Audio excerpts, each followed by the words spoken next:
Hi, and welcome to another episode of Wine and Wisdom.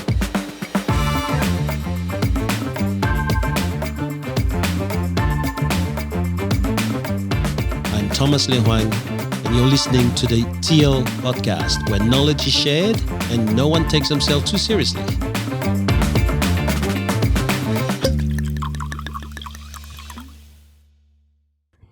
Awesome, guys. So today we're still going to talk about the 12 rules of life and an antidote to chaos. Yeah.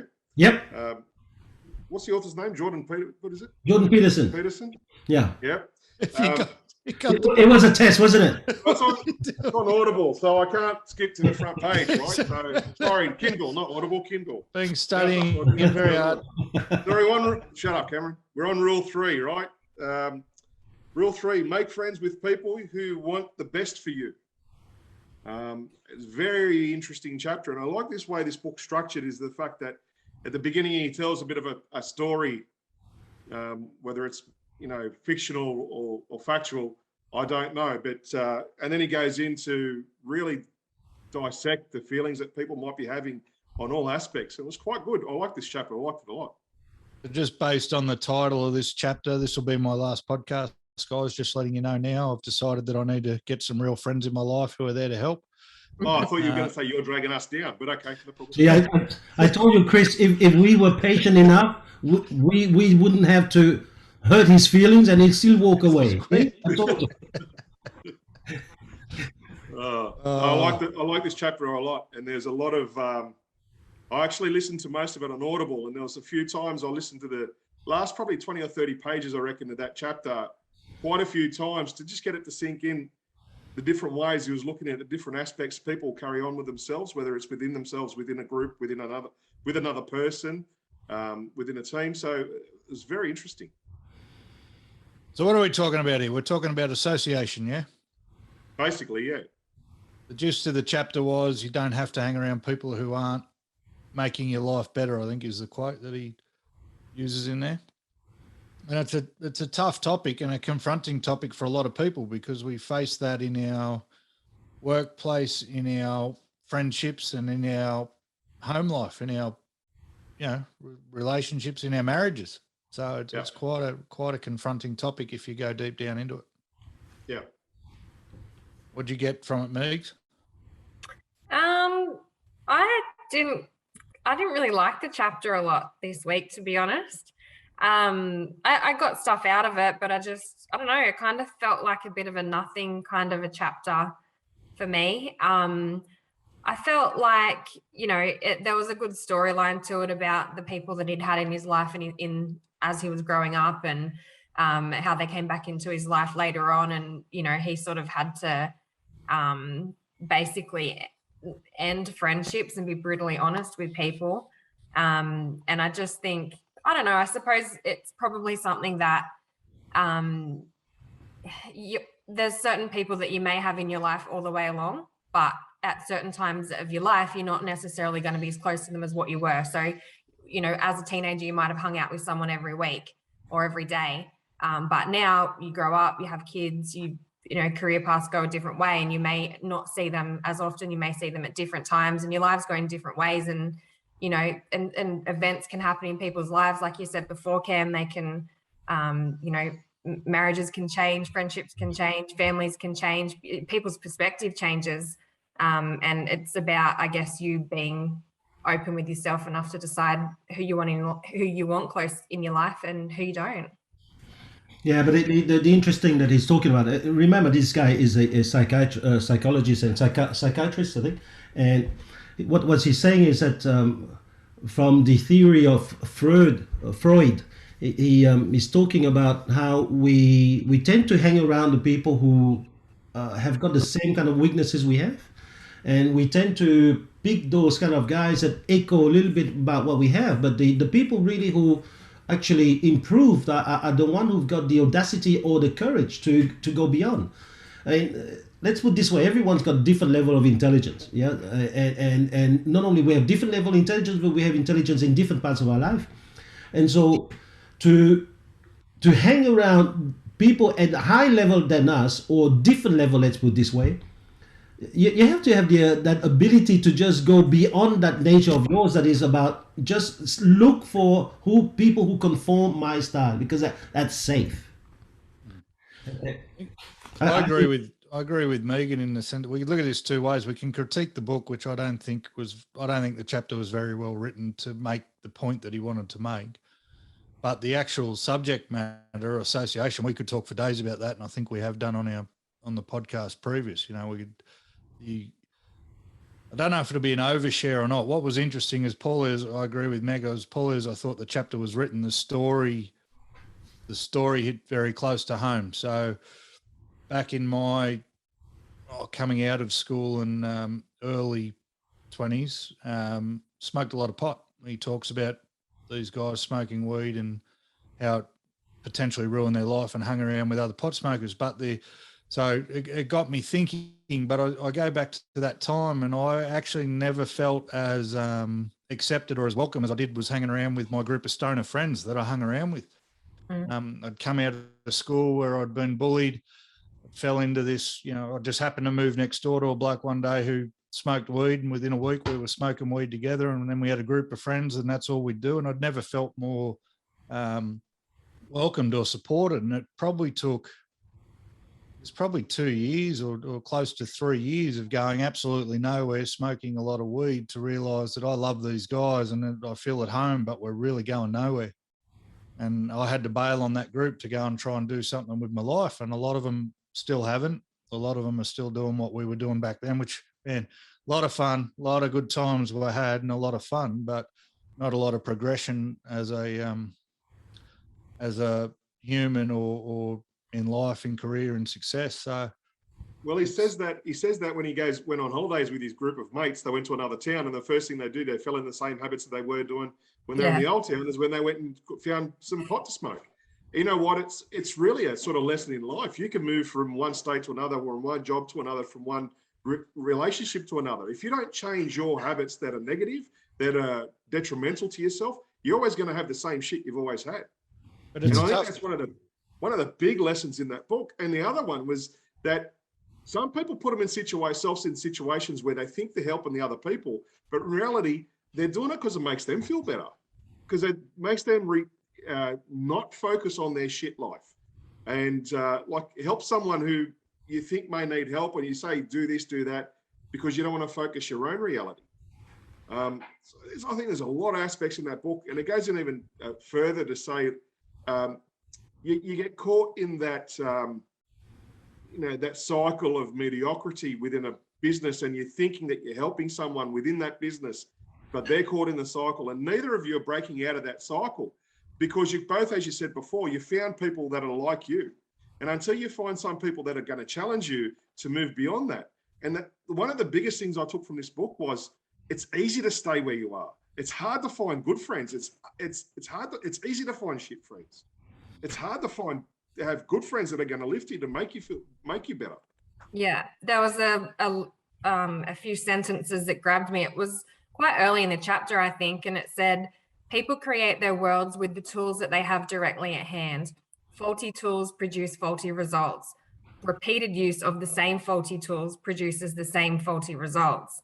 And what Cam was saying before was that, he was in the situation where he was with his friends and they were doing all the fun stuff, and it was a great time.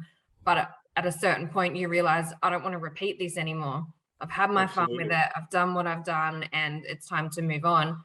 Not everyone does that in their life. A lot of people, and most people with certain things in their own life will do things repeatedly, even though they go, oh, maybe it's not serving me well. They continue to do it for God knows what reason. Oh, because it's easy. He talks about that in the chapter. It's easy to stay there, right? And I said in my situation, I'd never felt more accepted. So the easy thing for me to do was to stay in that group. And it was very, very hard to extricate yourself, let alone having an addiction to the drug of choice. The actual leaving the comfort of finally having a group of supportive friends was a hard call. But there's a line in there, a couple of lines in there that made me think of Big TL over there. TL, your makeup is to help people. But he talks in there about wasted time and energy on helping people who don't want to be helped, or pretend that they want to be helped but don't really want to be helped, and the naivety that comes along with that. Did any of that make you think, or did it? It actually made me think, and there's a chapter in there, it goes like this: maybe you're saving someone because you're strong, generous, well put together person who wants to do the right thing. But it's also possible, and perhaps more likely, that you just want to draw attention to your inexhaustible reserves of compassion and goodwill. Or maybe you're saving that someone because you want to convince yourself that the strength of your character is more than just a side effect of your luck and birthplace. Or maybe it's because it's easier to look virtuous when standing alongside someone utterly irresponsible. And I'm thinking, hold on, am I doing for those reasons? So he is really asking for all of these things about the character of people. It's so hard. I'm telling you, this is a book where even to talk about it, I had to read it 3 times. And the way I've been doing it is I'm reading it like the day after this podcast, and I'm waiting for 2 or 3 days to do it again, and then just the day before, because I had to let it sink in, and I'm thinking, how do I go about this? But Alain de Botton, who is a really beautiful young philosopher from England, he actually wrote an article that was the most read article in one of the journals in the world. And the article was, you will never marry the right person. No. Why you will end up marrying the wrong person. So obviously everyone wants to read it. And the way he put it is, the person we marry is the person we seek, or we see the ideal in right now. And as we grow and as we change, as we become something different, if they are not coming along with us in that same ride, chances are we're going to be at a different level of thinking, and we are looking at them, and I think that what he's been writing about here is the duality between the helper and the helpee, if you want it. And the last chapter, when he says, please don't think that it's easier to surround yourself with good, healthy people than with bad, unhealthy people. It's not. A good, healthy person is an ideal. It requires strength and daring to stand up near such a person. You have to have some humility, have courage. And it's crazy. Most people would not want to stand alongside a guy or a lady who's asking for high standards, much different level of commitment and excellence and pursuit of excellence. So what they do is that they find ways of criticizing that person, putting them down, because it's easier to go with what's easy. I thought it's a very, very good chapter at the beginning of this book, because he's preparing us for the other chapters that are coming. Have you guys read this book before? Yes, I read this book before. Oh, I haven't. First I time. I got the message. Because I haven't either, and I thought this chapter was fantastic. I really First time, enjoyed it. last time, I reckon. So far is my vote. Really eye-opening. It's really a good way of looking at things a different way. And that line that you just said, Thomas, got me, was that it's hard to find and stand next to good people, because but it is the old saying, you are the sum of the people that you hang around, right? Yeah. So let's ask this question then. So people reading that chapter for the first time, do you think he's done enough in there to make anybody want to change? Because he goes to great lengths to describe how hard it is to do it, right? So most people are going to go, fuck that, too hard. I think that most people are going to get what they're ready for. I think that each time that you reread this, and this is from a few reading now, you get something different. I think that the title is not always going with what's in the chapter, but the content. There's a lot of research in this guy. This guy has spent nights thinking about the subject. It's just sometimes too deep. I mean, So do you think it's not beginner reading, is it? Your average person, probably, and I'll get cancelled for this, but probably your average person who's stuck in a group of pot smoking friends isn't going to pick up this book and go. No. Actually, I disagree with you. Maybe with a bit of pot, you read this much more easily. Yeah. It'll make more sense. We're going to change the thing. Oh yeah, he's right. God, I don't know. Anyway, I'm trying to read this and look at it from also the psychology side, because it's very interesting that some people, when you're helping them, they actually don't want your help. They're not even ready for your help. Some people, they're going out there to help, but they're not doing it to help. They're doing it to look good. It's like there's even in business, we look at the business context. There's people who are getting gimmicks in their business. Oh, this is what we do in our business for the community, or this is what we do. But it's not really for the community. It's really an attraction for them, for the community to see something, you know? And that's sometimes people need to look further. There's an intention. There's another group of people in there too, the people who keep asking for help, even though they don't want it, so they can say that they asked for help, and that they ask for help, ignore the help, and then go, well, I tried and I asked for help, because they really didn't want it in the first place. And that's where he talks about. It talked about ownership of that too. Like it said, it was basically saying that, you know, there's people that are like constantly wanting someone's attention for help, but they're not actually taking any responsibility, you know, for anything. They're basically saying the whole world's terrible and everything's bad and poor me, but they're not taking any responsibility for it themselves. They're trying to pass that on to someone else to say they need help, and then they're expecting people to want to help them. And some people fall into the trap where they listen to people's sob stories and they think they go along with it and they buy into it, and then that person gets validation from it. But it talked about the ownership of it, and it said, you know, if they're not willing to take any personal responsibility for it, then you're not doing them or yourself any favors by trying to help them. Yeah. We see it in business. We see it at the moment where people aren't training their teams, but other people are now putting on 3 training sessions a week to do the job that they should be responsible for doing. And then that gives them a fallout if it doesn't work or whatever, and they're now no longer responsible for it because it wasn't people aren't training. taking advantage of that, Cameron. That's the problem. Hey? Even if you give them that and they still don't take advantage of it. They're the one. I don't think that they don't take advantage. I think that they're scared of what may happen when they turn up and they've been found out that they haven't been training. I think that there's more that fear. One of the lines that I really like from his book is, and I'm learning. I'm really trying to get that. And he says, before you help someone, you should find out why that person is in trouble. And which goes back to what I've been trying to say. Sometimes, you know, I feel like I need to help my kids about something, but I also know if I do, then I may be robbing them of an experience that they have to have, you know, and it's hard. And so to sit down and ask yourself, why is that salesperson or that leader in the business, why is he in that trouble? And sometimes once you really go through the why, and you realize that, hold on, this guy is creating it. It doesn't matter if you go around helping him. You're only doing Band-Aid because he's got that inner drive to recreate over and over again that same trouble. You often don't find out, and it's always an aha moment and also a laughing moment, and then also a feel like shit moment when staff, you try your best to help a lot of staff, and then they might leave the company and you find out afterwards that it was a cycle that had been repeated many times, and that in actual fact you were no chance of being able to help them because of that was their pattern, and that's what they were doing. So you go through that moment where you beat yourself up because you're not good enough as a leader.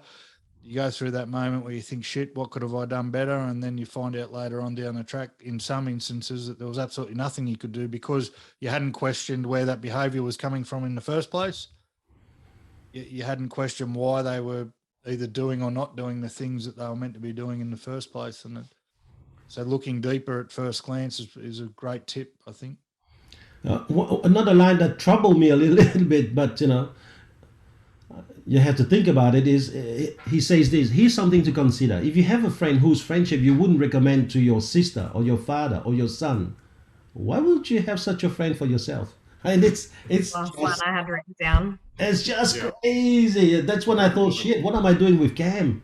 Yeah. That's why he hasn't invited me around for a while.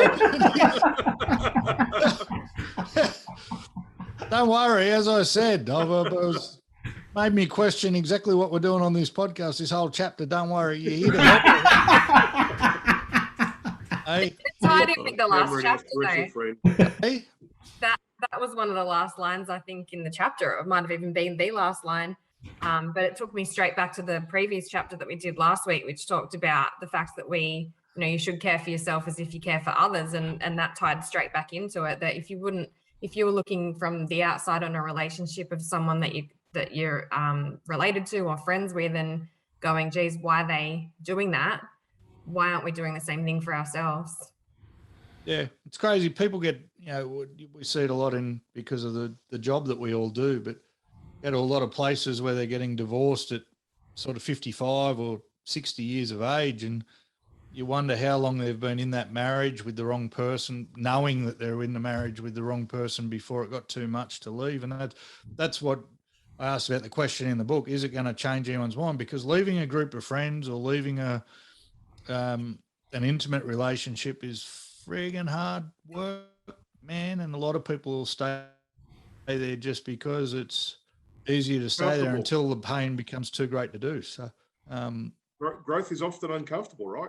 it's all right talking about ditching bad influences until you've got to ditch the bad influence. How many people are actually brave enough out there to say, this friend we've been friends since high school and he's had my back and I've had his back. How many of us are brave enough to say, righto, friend, see you later? Well, I think as we naturally grow older, I know it's easy for Thomas. He flicks people every day like they're shell and peas. But for those of us with a bit more of a heart. That's not true. But as we grow older, I think we naturally get rid of those people. For those who've got that growth mindset, we naturally get rid of those people out of our lives. Well, not altogether, but we don't see them as often as we would have previously. Because we don't want to sever all ties altogether out of nostalgic reasons or for whatever reason. But I think we naturally will go to those people with the values that we're now looking for, rather than the ones we previously had. And that's why I think we tend to, like the vibration of the universe, we find the people that are like us. And it's funny that you said, why, people constantly ask for help and they constantly blame. We saw it in the last book we read when we read the Stoics. It's an internal thing, not an external thing. And until those people realize that, this chapter really won't hit home either. Oh, listen, some of us got a lot, some of us didn't. It's part of life. Not every book gets everything, with everyone. So I enjoyed it. I hope you guys enjoy it. I did. Oh, he's gone all sad. What's wrong, Tio? You okay? No, because I'm just thinking, two of the people here are my friends. How am I going to ditch the other one when I'm? That's the beauty about, mate. That's the beauty of the technological age that we're now living in, mate. You got a button there that just says remove from group. Didn't they always say don't mix? Don't you worry. They say that all the time. That's what I'm trying to say, Cam. I've been struggling with trying to push that button that says cancel on you for the last 30 minutes. Donald Trump would have no problem hitting the big red button, mate. Donald Trump, and neither would Joe Biden. He'd just blame someone else. All right, we're going to see each other on the next subject soon, so keep it there, all right? See you guys. Thank you very much, guys. See you guys. Top one. Great.